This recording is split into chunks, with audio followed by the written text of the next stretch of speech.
5 sim racing hot takes. Everyone has some sort of opinions regarding anything and everything in sim racing. Some of them are mundane, others fare harsher. Here's a few from me, some of them are half serious, some of them not really. So starting, one that really shouldn't be a surprise to anyone because I've said it many times, big direct drives are mostly a waste of money for most people. This is a point I've mentioned it many times, I try to drive it home. Direct drive is an amazing sim racing technology, but unless there's a use for the large amount of torque, the size and the power of these things end up being a waste. They are excellent indeed, but paying a hefty premium to have one, in most cases paying close or over 4 digits for a wheelbase or a wheel and wheelbase set, it's not something that is always justifiable for most people. For me, in my opinion, it's wasted potential that comes at very marginal overall gains, if any gain whatsoever. Smaller, cheaper direct drives, I've found, provide most of the same experience with very respectful torque numbers, enough to still make your wrists hurt. Big direct drives are pretty great, but they come at a huge cost. And speaking of something being expensive, here's the second hot take. Expensive equipment can make you slower. I know sim racing upgrades are pretty cool, though getting new equipment might just be making you slower, because generally more expensive wheels and especially pedals will require not just a lot of adaptation, but also a lot of experimentation. You can't really expect to go to a pedal set and not put your time to do all of these adjustments, because you really need to get your muscle memory up. Furthermore, these more complicated components will definitely require a stable rig.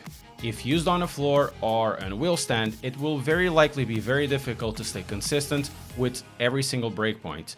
They are really no silver bullets and they require a lot of investigation, so it's no wonder that the fastest guys out there are still using Logitech G wheels or T200 RSs or something like that, because they are putting in laps and they are doing the training. And that's the important part, because at the end of the day, that it's what's going to be bringing your lap times. So spend time, not your money.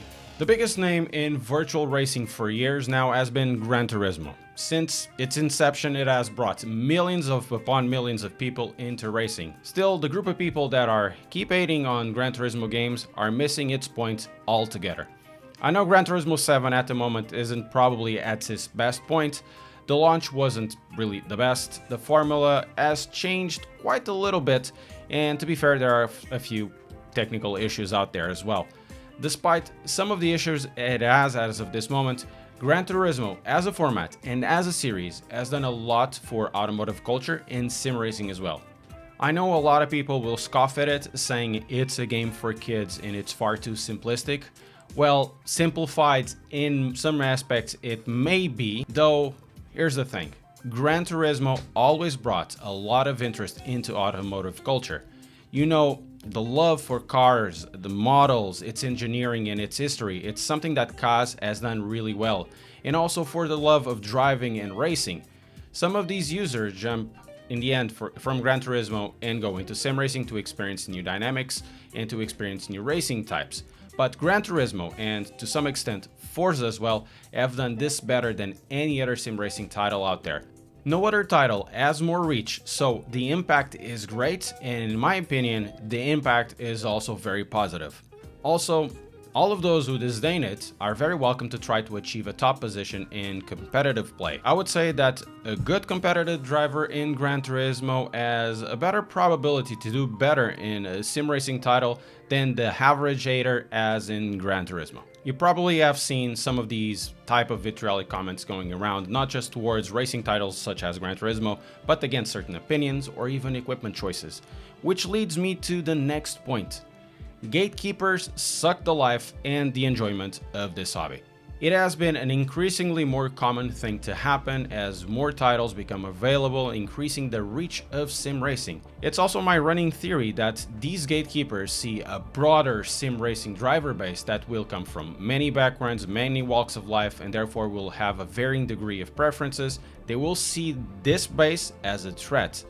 The result is always the same. Whatever you choose, whatever your opinion is, whatever you like, that opinion is wrong. They will tell you you are wrong, insult you, and sometimes, like it happened when Project Cars 3 launched, give out death threats for trying to enjoy a game. It seems to me that sometimes it feels that they derive a lot of their personality and identity to a piece of software or hardware coming from developers that not only do not care about how they enjoy their stuff, but as well as if they found about it, they would call them out. For these gatekeepers, only their team matters, their opinion, their title, what equipment they choose.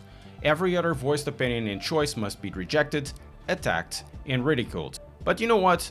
Enjoy whatever you like. It's your money, it is your time. Don't let anyone get into your skin by saying you are wrong by enjoying your choices. Okay, the last one is a bit of a joke. Do you know when you are in iRacing, there are a few red flags of what could potentially be a dangerous driver?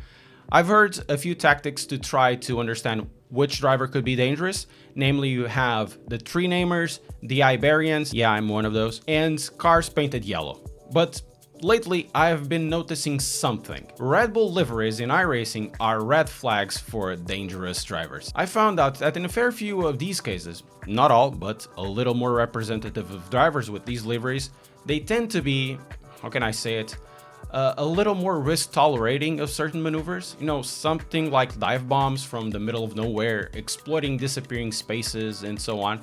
We all do this, of course, to some degree. I'm no exception, but I found that this experience tends to be a little more common when this driver has this livery. The marketing slogan is, Red Bull gives you wings. It's not, Red Bull gives you crashes.